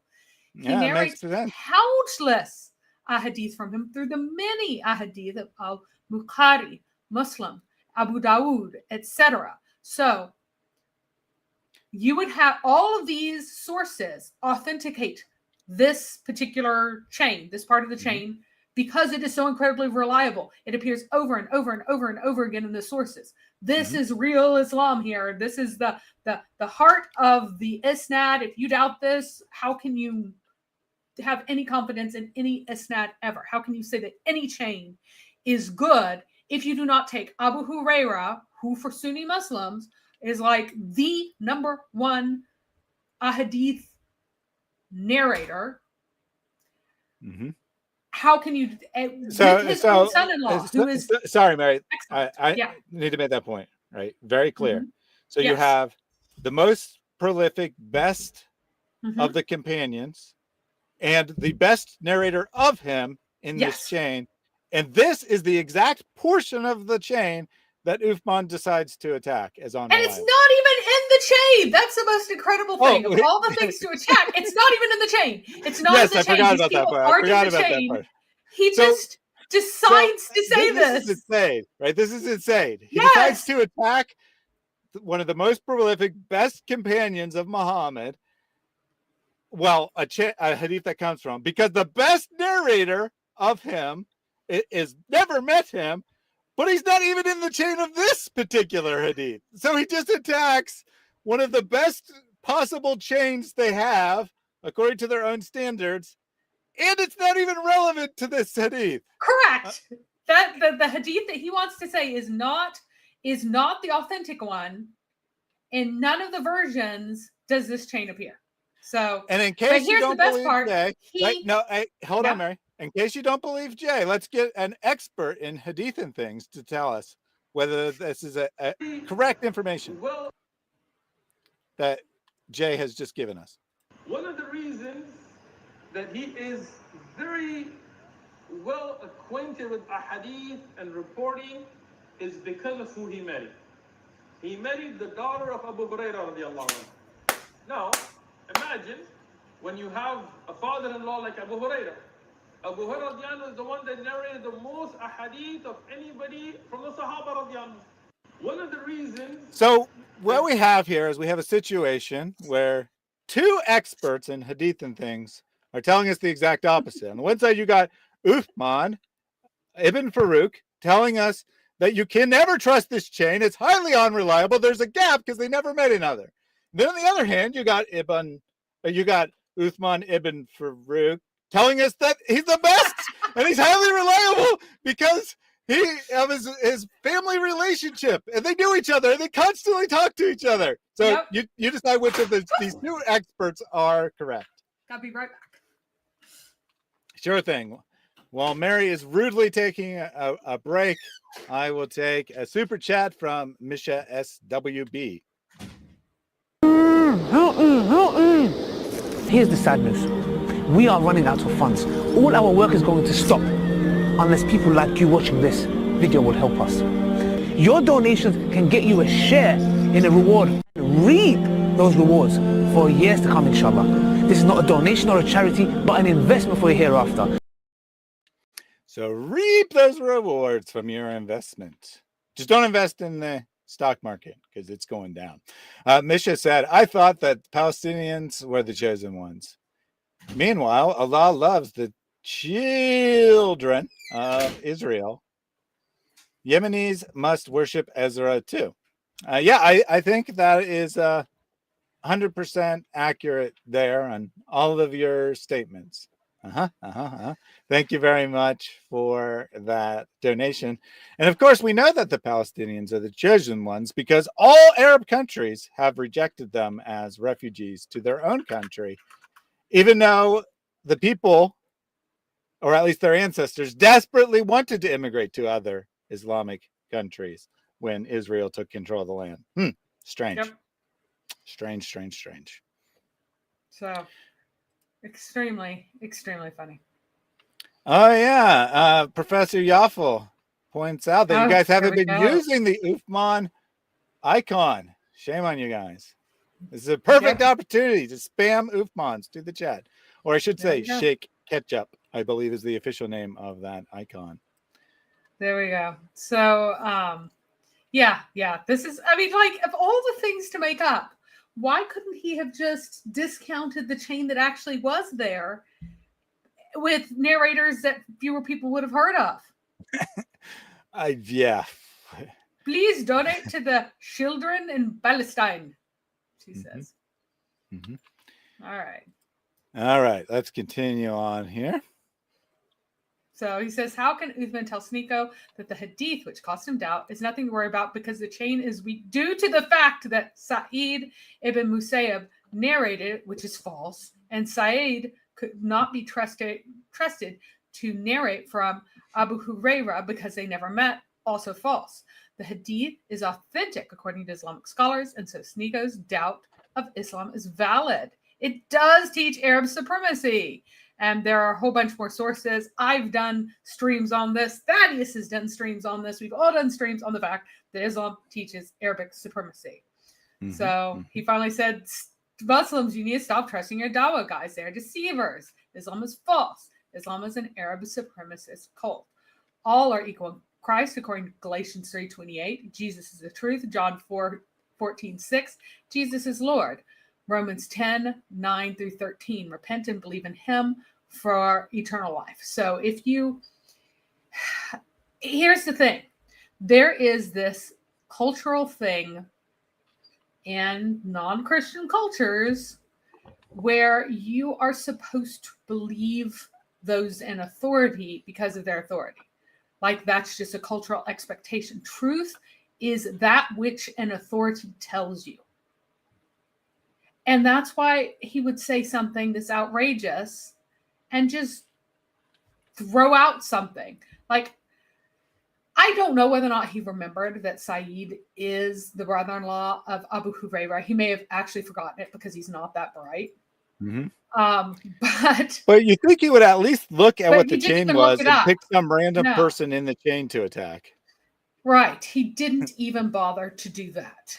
Did not even bother. He probably saw it was authentic and just decided to make something up. And he thought, oh, who could have Abu Huraira, and then just pooped out the next name that came into his mind. Now, I have some, it's really interesting because the guy who is being replied to deleted his whole YouTube or his old his Twitter handle, so you can't pull up the originals anymore. I think all the responses, I think they all got bullied by Muslims into deleting this, but some screenshots were captured first. So before you get to that, I did want to encourage people to subscribe to Jay or Jai's channel if you haven't done so already. You have to do it on Rumble. I was going to say, that, yes. His YouTube channel, I'm not sure exactly what happened to that, but he's putting out the new material on Rumble. I'll post a link to that. I didn't think to do that in advance, but I definitely encourage you to check that out because he does amazing work as an actual expert on Hadith and Arabic and points out all kinds of things that others just don't see because we don't have the same level of knowledge. So definitely encourage you to check that out. Yeah, I'm going to do a quick read through of Surah 2 over the weekend, Surah al-Baqarah, but with David's project, because Thaddeus has the data. And if Jai has already gotten, and he is calling himself Jai now. I asked him like 30 times, and he used to not say his name in streams. Like, is it Jay or is it Jai? He just would not tell anyone. But then he started going, "Hi, it's Jai and DOC," so he prefers Jai, and that makes life easier. That's because that's what everyone knows him as. But I actually know someone whose name is Jay, and they spell it that way. I mean, it is a somewhat ordinary way. Jay is how you would pronounce it in Arabic. So I thought it was maybe Jay, but now it's less confusing for him to be Jai. But because that's what people call him. So now he's just adopted it. So I'm going with Jai because that's all right. From now on, I'll just say Jai. Right. That's why I've switched because I was calling him Jay for a long time because that was. But it's confusing because of course we also have our own Jay. Right. So there are multiple J's and only one Jai. So I guess Jai's easier. Anyway.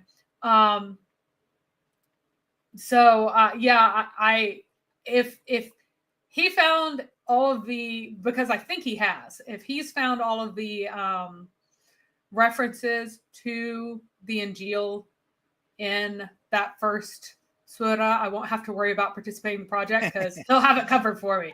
He was one of the only people who had one of the really, really, really important ones that really bothered me. So let's go on and look at these responses to someone who cut adrift, has deleted his account, so you can't find these anymore. I think the other people were also deleted into deleting these because they are now gone. So one guy said, everyone knows that that's Uthman ibn Farooq, is a fraud. His degrees are fake. His works are forged. He can't recite the Quran off the Mus'haf. And that means that he can't read the Quran, recite the Quran. They mean with tajweed, the singing. Well, yeah, I mean, it's called reciting. when he says Mus'haf, that means manuscript, right? Yeah, so he means that he can't read the Arabic. He can't read the Arabic from the manuscript, not that he hasn't memorized it. And now he thinks that Sa'id ibn Musayyib, who is one of the main rawis from Abu Hurairah and Bukhari Muslim, never met him.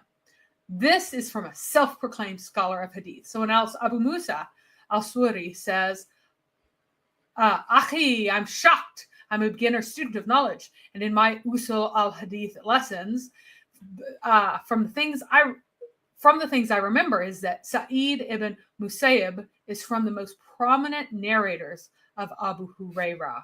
Someone else said he's his son-in-law. It's crazy, absolutely crazy that he can't quote the Quran, ayah, nor the hadith from Muslim properly. And then Sneako Daily, and it reposts stuff. It's a fan account that reposts stuff from Sneako. It's not his. But then we have Muslim Lantern, who supposedly refutes that Islam promotes Arab supremacy after Sneako read a hadith saying Yemenis have the best hearts. He says the hadith is not authentic. Even if you say Yemenis are the best people, that means that other Arabs who are not Yemeni are not the best people. So what he's doing is refuting the idea of supremacy by saying, wait, other Arabs are the best people too. So it can't be true. Yeah, I mean, that's pretty silly, right? Yeah. Because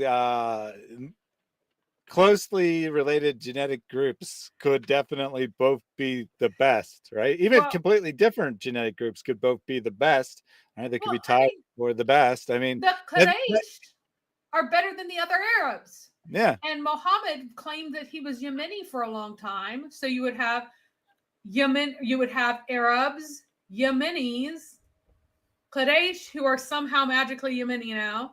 And then above that, you would have the Hashim, the Banu Hashim folks.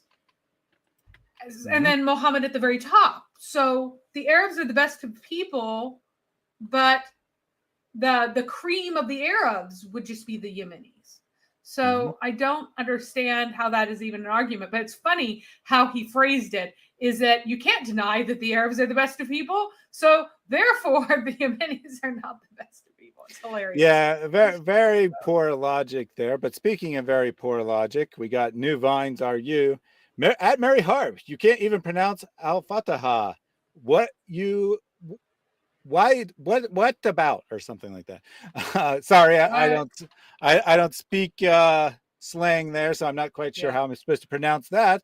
But Mary wasn't actually making any claim. That was a Muslim pointing out the fact that Uthman's a fraud.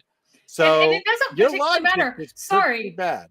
You are correct. My Arabic pronunciation is not fantastic. It's not very good. It is Surah al-Fatiha with the extra H at the end, which you left out. So clearly you're not pronouncing it right ever if you just leave out a letter that should be pronounced. So it's Surah al-Fatiha. And besides that, so I find it very funny because if you pronounced it, you would not have left it out.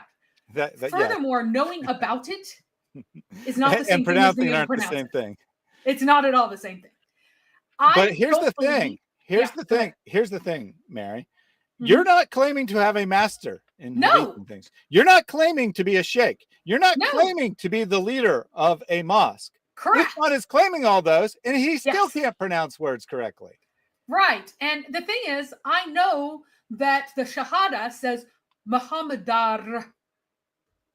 at the end, or Muhammadan and not Muhammadar Rasul. I know that there's an extra letter there and Muhammad leaves it out.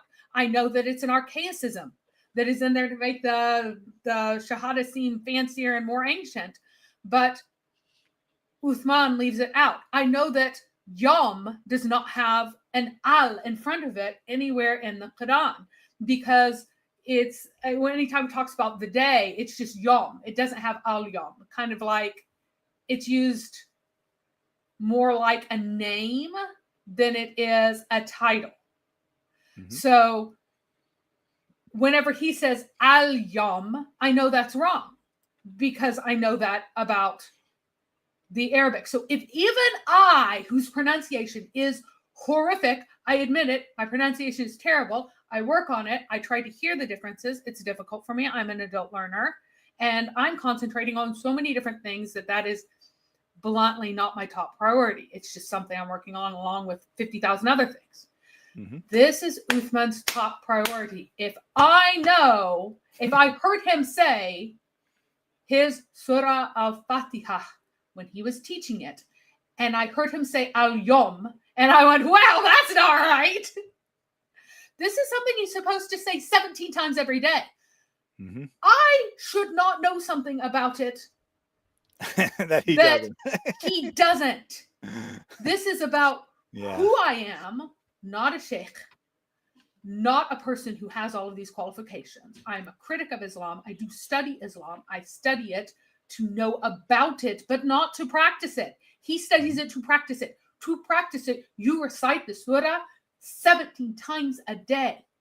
Mm-hmm. So if he cannot say correctly the thing that he says 17 times per day in a formal lesson where he's teaching people about it, he's standing up and telling people about it, why are you listening to this guy?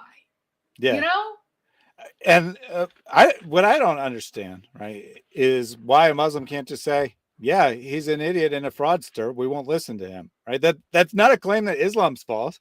To say that Uthman is a liar and a charlatan and a fraud. Grifter, yeah. I would say that about many people who claim to be Christian preachers. Absolutely.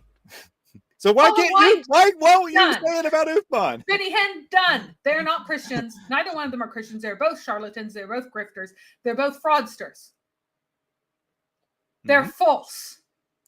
And yet, when people call out these very obvious grifters, liars, scammers, what happens?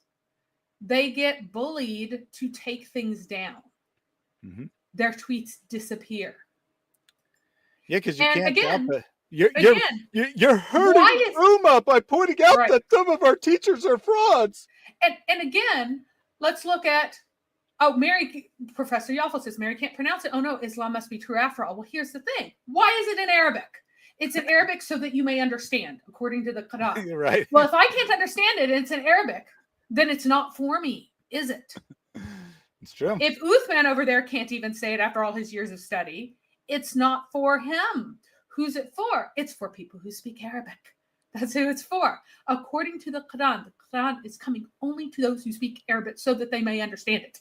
That's why it's coming. It makes no sense to say, I'm giving this to you in French so you may understand it, to a person who doesn't speak French. And again, this goes to the inconsistencies and stupidities of Islam. Mm-hmm. I think Pat's Leather Straps got that right. Oof, man. Is the correct pronunciation of his name. Islam is hilarious, so that's a great emoji, Professor Yaffle, referring to the UC emoji. If you'd like to use the UC emoji or these great pictures of Muhammad or Ali Dawa eating grapes or numerous other custom emojis, including Sheikh Ketchup, all you have to do is become a channel member now, and you'll get access at any level, and you'll get access to all of these great custom emojis and more. 23 of them, I believe, in total. So sign up now. All right. Shameless self-promotion over. Anything else that you wanted to say about Uthman? Nope. We've covered everything, I think. Pretty thoroughly. And that is not to say that there's no one who is calling him out, but the people who are calling him out are generally those who do not identify as the same aqidah that he does. So it would be like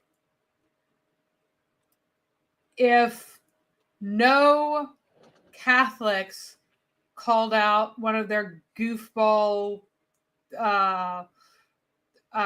bishops who sang stupid stuff. You find tons of Catholics calling out the goofballs who say stupid stuff. It doesn't rely on Protestants calling out a goofball bishop who says stupid stuff. Catholics will call him out and they don't get shouted down.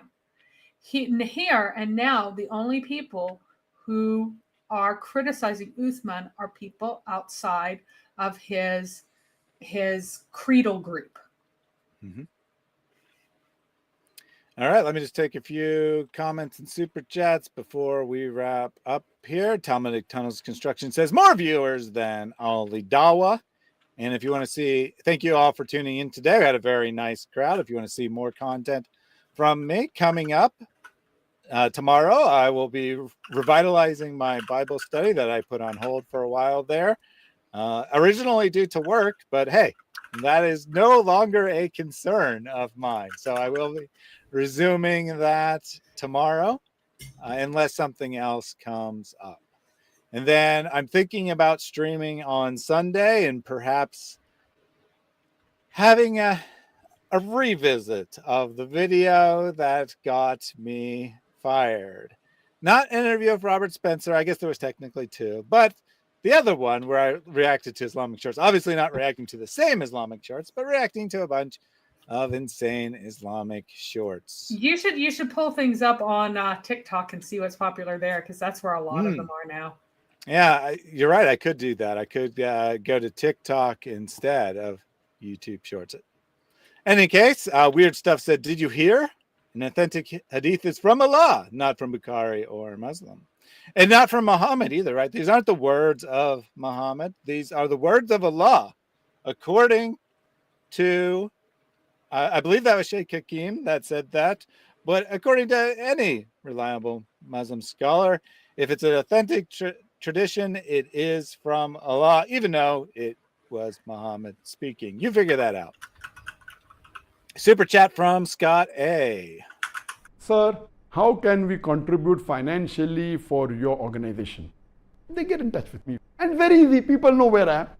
And once they get in touch with me, to contribute without causing problem, to contribute in big amounts. And many people call me for lunch, and for dinner, and for meal, and for every meal they give big amounts, alhamdulillah. So those who really want to contribute, they come and meet me. Thank you very much, Scott A. I do not recommend you journey all the way to Malaysia to see Zakir Naik just to donate money, but if you want to, he'll gladly host you. Scott A says, God bless you all. Christ is Lord. Amen and amen. Sue the hijabs off of them. Under consideration. I'm in contact with a couple lawyers, and you guys are going to be hearing a little bit more about another legal situation that has arisen here very shortly. That's all I want to say now until I actually talk to a lawyer about it, though, because I don't want to make things worse. Bad for you. Yeah. You want things to be very good for you, and they will be. Misha SWB says, very Islamophobic to have more viewers than Ali Ripwa. I think that's probably correct. It's definitely very Islamophobic of us all watching my content instead of watching Ali beg for donations for 14 hours straight because he hasn't met his goal yet. And he's just not going to give up until he meets his goal. Which is totally, truly going to the sources that they claim. Yeah, it's definitely going to teach children how to recite the Quran and whatever other things he's claiming. Totally. Maybe they need to do a fundraiser to teach Uthman to do it. So Professor Yaffle says, Thaddeus, you should invite Sneako onto your channel. I certainly can invite him. 0% chance that he'd be interested, but sure, why not? I'll invite him. He won't even talk to his friends who know nothing about Christianity. because he's afraid of being embarrassed there, let alone an actual expert on Islam or Christianity that's hostile to Islam. Misha SWB said, I donated because the microphone gin forced me to do it. Well, all ham due to those microphone gin, because your donation was much appreciated. Already highlighted what I'll be doing over the weekend. We'll be discussing something with Mary on Tuesday. What do you have in mind, Mary? So it depends on whether or not you will be discussing the Islamic Center. If you are doing the Islamic Center, I am going to do a new cult just dropped from a dude named Brian Johnson. And the reason why it's so interesting is because there's so many parallels with Muhammad.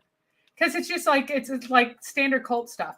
You're like, how can someone believe their own nonsense?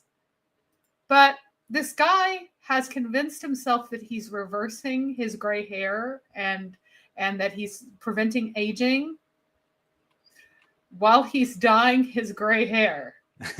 It's not growing out darker from the root. He is dyeing it, but he has managed to convince himself. This is an intelligent man. He's a $100 millionaire, right? He spends like $100 or $1 million a year on all of his health stuff that's supposed to reverse his aging. And yet he believes that one important marker of vascular health in men is one's nighttime / morning wood. And it's intensity and length. And so he measures this. And to assure himself that he is improving in these metrics, guess what the man's taking? He's basically taking Cialis. But he thinks that it's happening because he's healthier, when really, yeah, it's just like the hair dye. He's confounding the effects with having affected the cause. And this is not a stupid man. This man is more intelligent than like 95% of the population minimum. Okay. You cannot call him stupid, yet he sniffs his own farts and drinks his own Kool-Aid. And these are, I think, really a really important phenomenon to explore. So it depends on what you decide to stream on, whether or not we're going to be talking about somebody taking Cialis and saying that their heart's better, or the Islamic Center city, the Sharia city, Texas, So thank you, Mary, for reminding me to talk about upcoming scripted videos as well. So I'm currently editing something that Mary and I recorded to call a introduction or beginner's guide to jihad, getting the most important points in a very succinct, easily shareable format out there.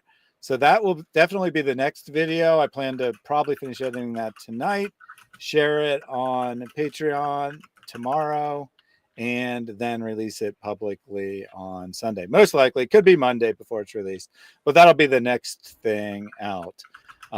Mary is encouraging me to look into the situation in Texas where they are trying to build an Islamic I don't know if city is really the best word, but it is a Muslim-only community with full Sharia law and everything.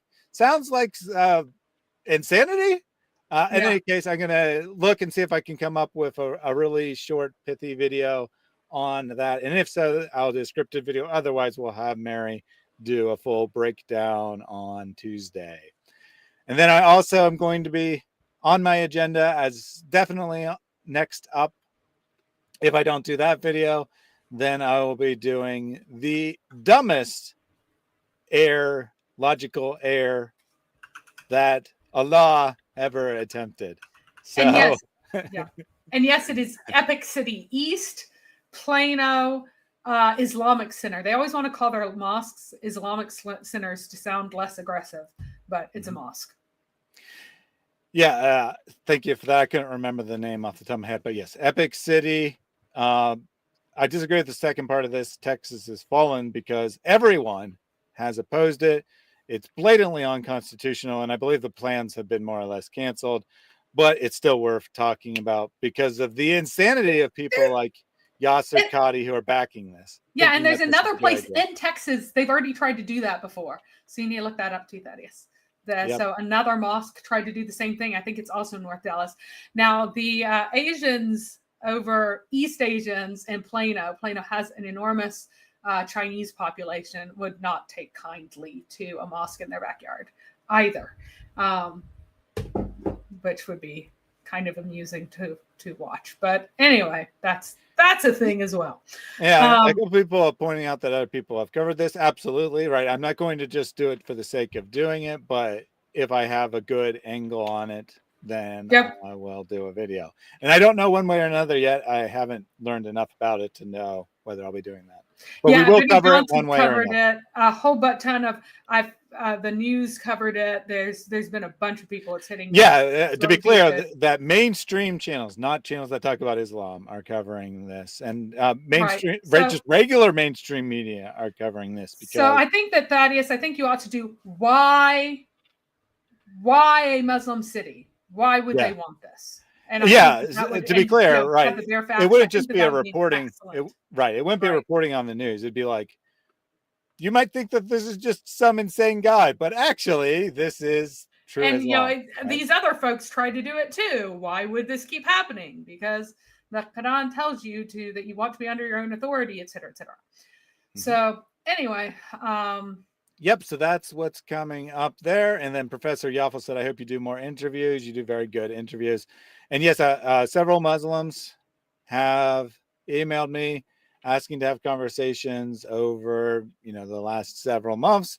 I'm in the process of responding to them. I do have one that has expressed interest. Haven't scheduled a date yet for that, but yes, I definitely plan to have live conversations with Muslims and anyone else who wants to oppose Christianity. So that's everything that's going on or coming up.